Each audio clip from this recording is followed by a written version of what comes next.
Good morning, everyone. I apologize for not being there with you. Unfortunately, I have pneumonia, so I am sitting in my apartment. I am going to do the best to deliver a portion of my paper. My paper focuses on Jewish Canadian authors, mainly contemporary authors, um, and their search for identity within the shadow of, America.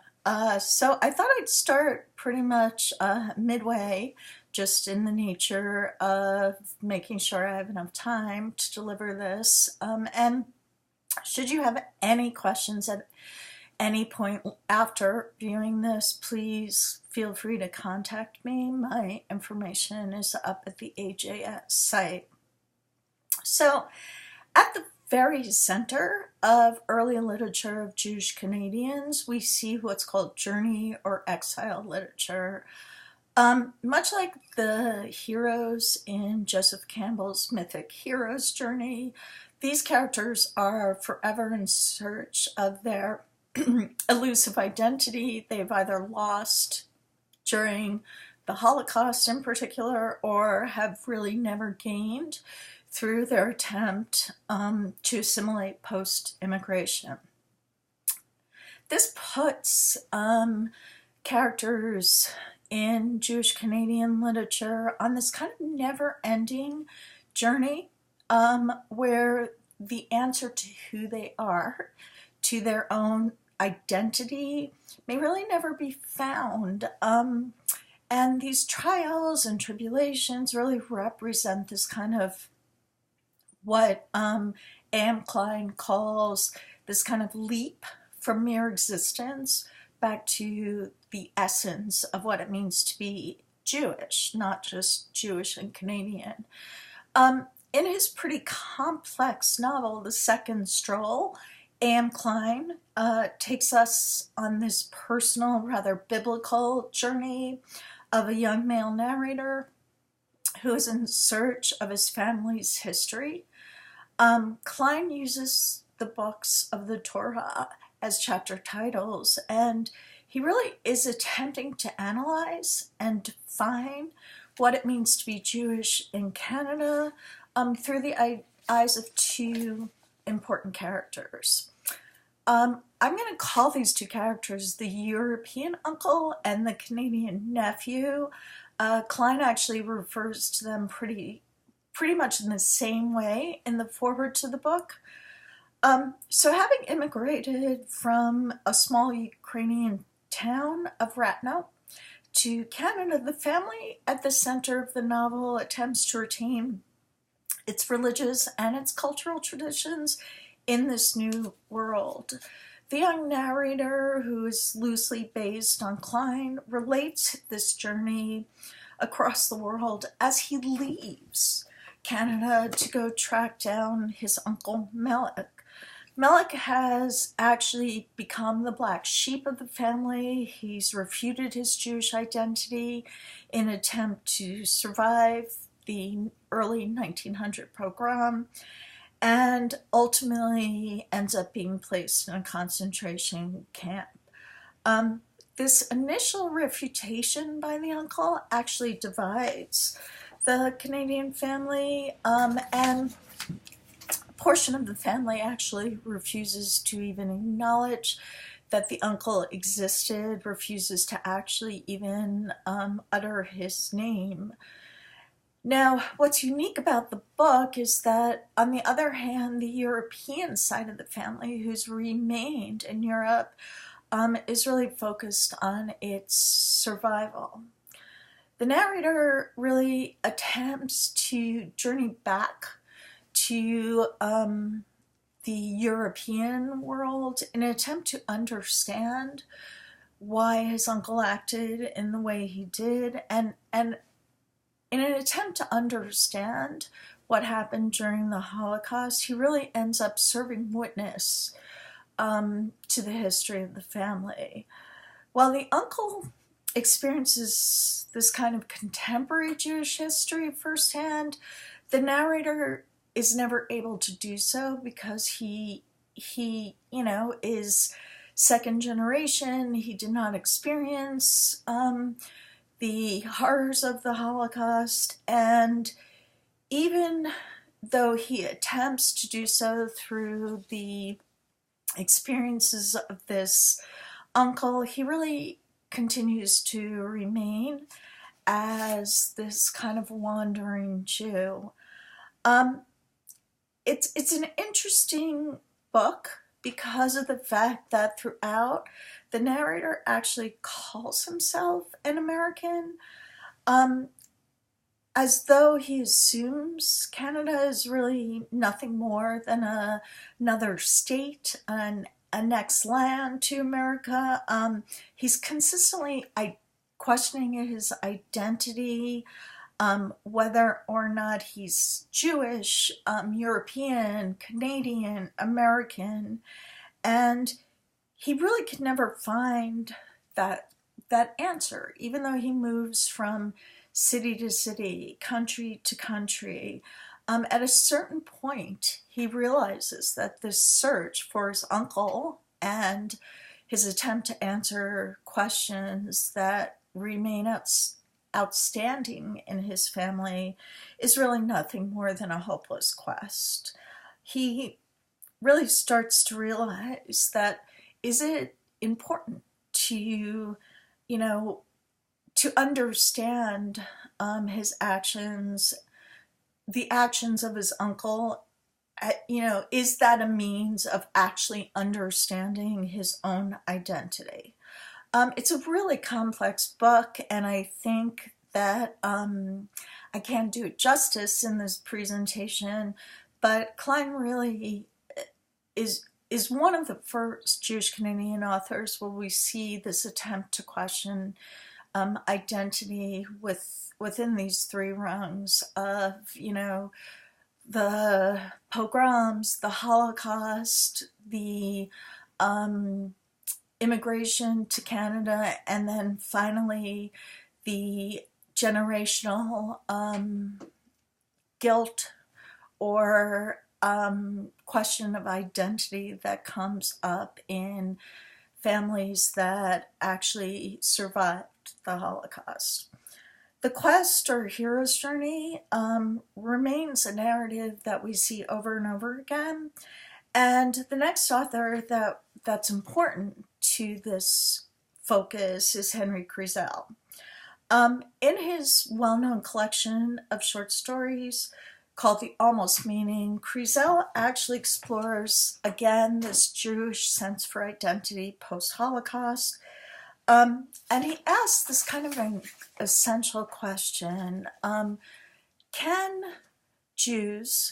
Canadian Jews actually separate their new lives in Canada from the story of the whole, the story that continues to define Jews all over the world, the Holocaust? In the title story, The Almost Meaning, we meet a struggling writer, Alexander Budak, who receives a letter from his hero, the writer David Lasker. And this sets, again, in motion a journey for identity. Budak visits Toronto in an attempt to meet with Lasker, and he believes that Lasker actually may be his real father. So his search for identity has many levels. It's emotional, it's spiritual, and throughout the piece, the short story, he ruminates on this literary work of this man who he has yet to meet.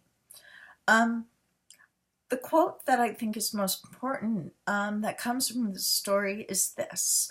Often in his writing, he's referring to Lasker. People of different nationalities came together and almost touched, only to find themselves pulled apart again. And this really lies at the heart of Canadian Jewish literature, Jewish Canadian literature, this idea of these multi-nationalities coming together as Jews, probably first, and then as Canadians second, and struggling with the identity of both. What does it mean to be, a Jew post-diaspora, and what does it mean to be a Canadian, and then what does it mean to be a Jewish Canadian?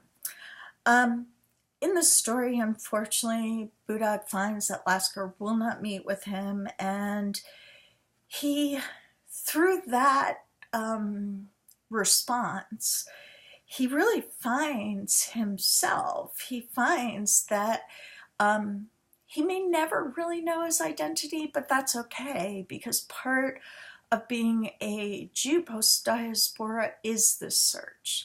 It is the what is the meaning of the search, and how do we define that within the confines of, a world where we still maintain our otherness. In Hasidic Song, which is another short story, and probably the most, what we would call a Jewish story of them all, Carcel actually relates the story of Arnold Weiss, who is a Jewish Canadian from Montreal. He's on an airplane to New York, and he finds himself seated next to a Hasidic man. Weiss strikes up a conversation with the neighbor, and the Hasidic man asks what happens really is Weiss asks the Hasidic man a very specific question about whether or not he is on his way to what is known in Yiddish as the Farbringen, or the gathering. And the Hasidic man, Joseph Shemtev, is shocked. How would Weiss, who seems to be a secular Jew, know the word? And Weiss strangely can't remember where he's heard it. He thinks it's probably in his grandmother's home, maybe his grandfather's home. And this sets off this kind of interesting conversation where Shemtov actually asks Weiss, do you practice Judaism? Do you go to the synagogue? Do you retain the commandments? And if you don't, what makes you believe you're Jewish? Weiss is enraged by this assumption, and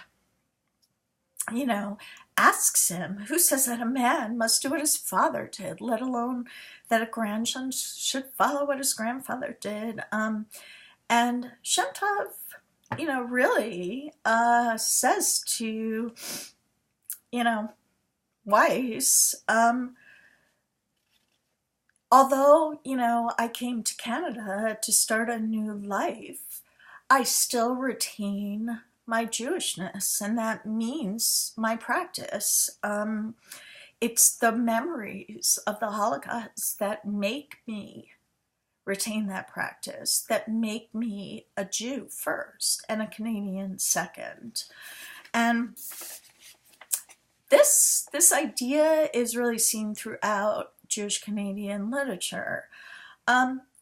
Let's get to the king of Jewish Canadian literature, Mordechai Rickler. Rickler is best known for his stories about Montreal. He really, in most of his books, his most famous probably being The Apprenticeship of Duddy Kravitz, he really looks at this idea of what it means to be Jewish in this new world. One of his most interesting characters comes out of St. Urbain's Horseman. That's Jacob Hirsch. Hirsch is from Montreal, but he's fled to London, where he's become a very, very well-known director. He's married what we would call a shiksa, or non-Jew, and he's really run from what it means to be Jewish. That changes pretty quickly when he meets a con man, who I'm going to just call by his last name, Henkel, or Harry. And this con man actually sets in motion this kind of change in Hirsch, which really leads to this kind of realization of his background. Rickler once I don't want to get too much into the details, but once this kind of con man enters Hirsch's life, Hirsch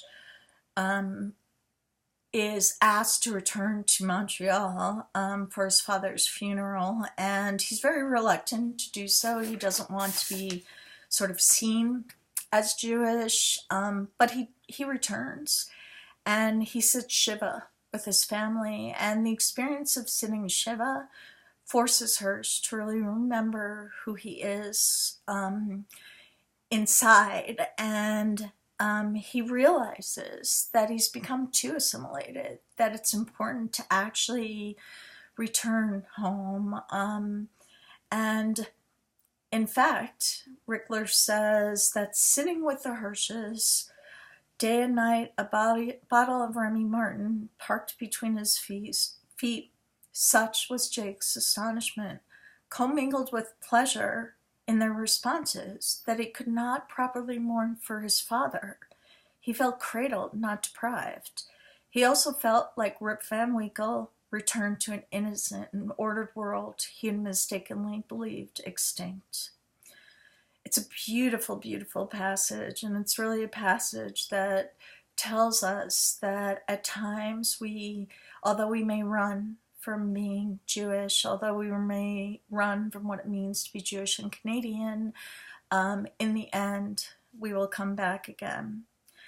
David Al-Bahari is a Serbian writer. He is considered probably one of the greatest Serbian writers who still writes in his language. And he's really considered what we would call a postmodernist writer. He consistently questions the world he currently lives in and the world he did live in conflict in Serbia. He really struggles with the idea of what it means to be an immigrant. In one of probably his best known stories, Two Homes, One Wolf, he addresses the kind of ultimate immigrant dream to own a home. He moves outside to shovel snow in his home in Toronto, and he sort of remembers as he's shoveling that his mother had consistently said to him, if a house was a good thing, a wolf would own one, saying to him, really, you cannot change who you are by the simple process of buying a home in a new place. You are consistently, what Al-Bahari actually says, you have two homes, a new one in Canada and an old one somewhere else in the world, and it's essential to recognize that.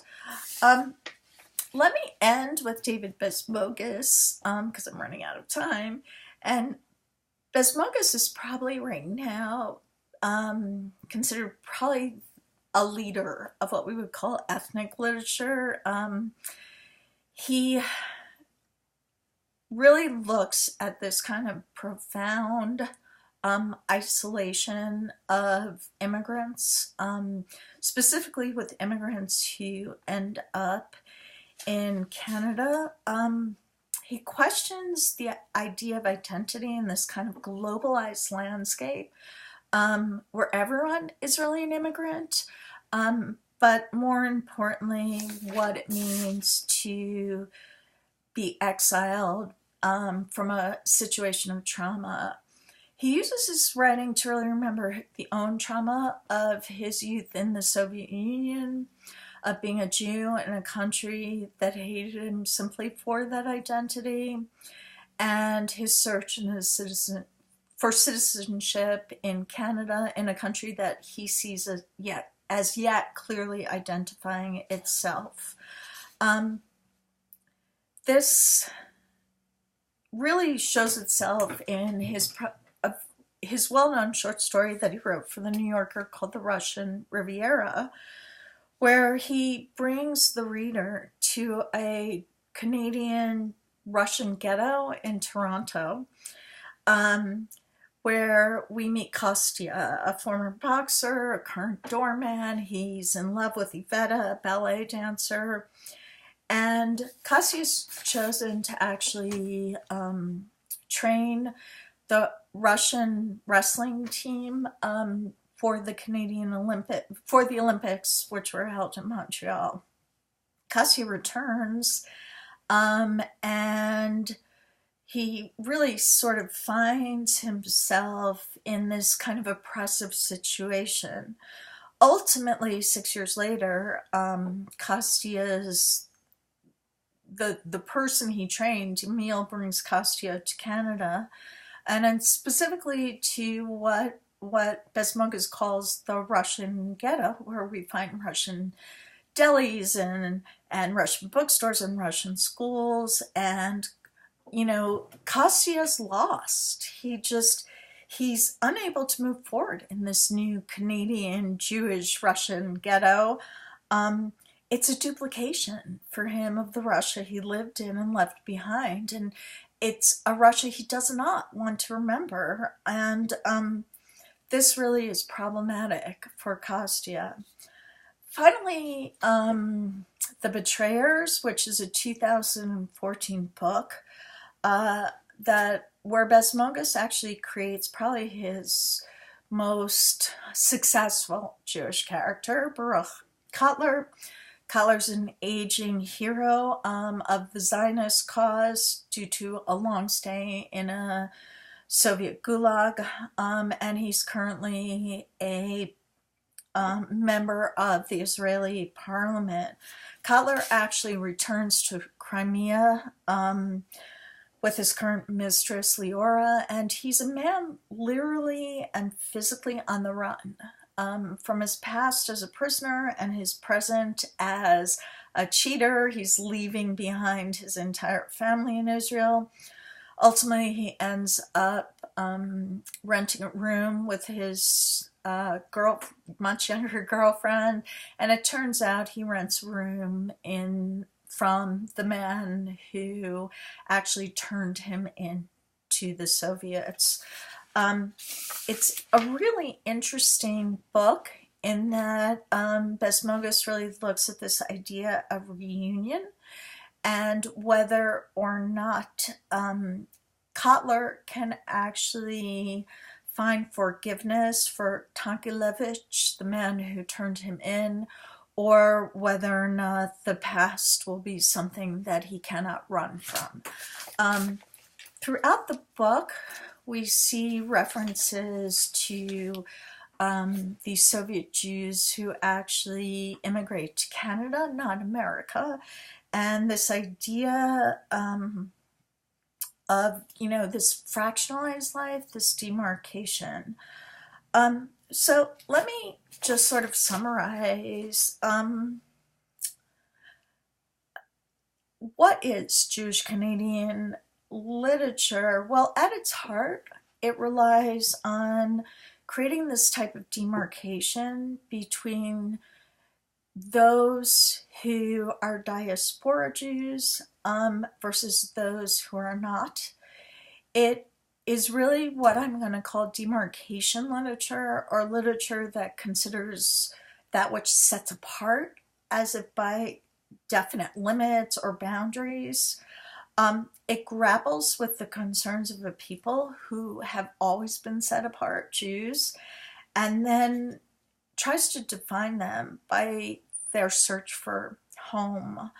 Rather than identifying simply with Canada, of course, these authors actually sort of transcend the pure identity as Canadian and actually struggle with this hybridity. It's fractionalized. They're looking at literal worlds which have been broken into pieces. And although we could call it trauma literature, I don't think that necessarily it's all about the trauma of the past. I think that it is a kind of look at what it means to actually come to a new place in an attempt to end the trauma or transcend the trauma, and to understand what it means to sort of compromise in order to assimilate, in a country that really has no clear definition of its own identity. And, you know, we need to really kind of recognize that the smallness of the Jewish Canadian population, you know, may well contribute to this insecurity or this increased feeling of hybridity. And Canadian Jews really are unique in their ability to duplicate, to replicate the communities from which they came, and to remain clannish. And this really is something that the writers of Canadian Jewish literature are consistently fighting with. Thank you. I apologize if I'm a little off base. I will gladly send my paper if anyone wants to see it. And I appreciate everything. Thanks.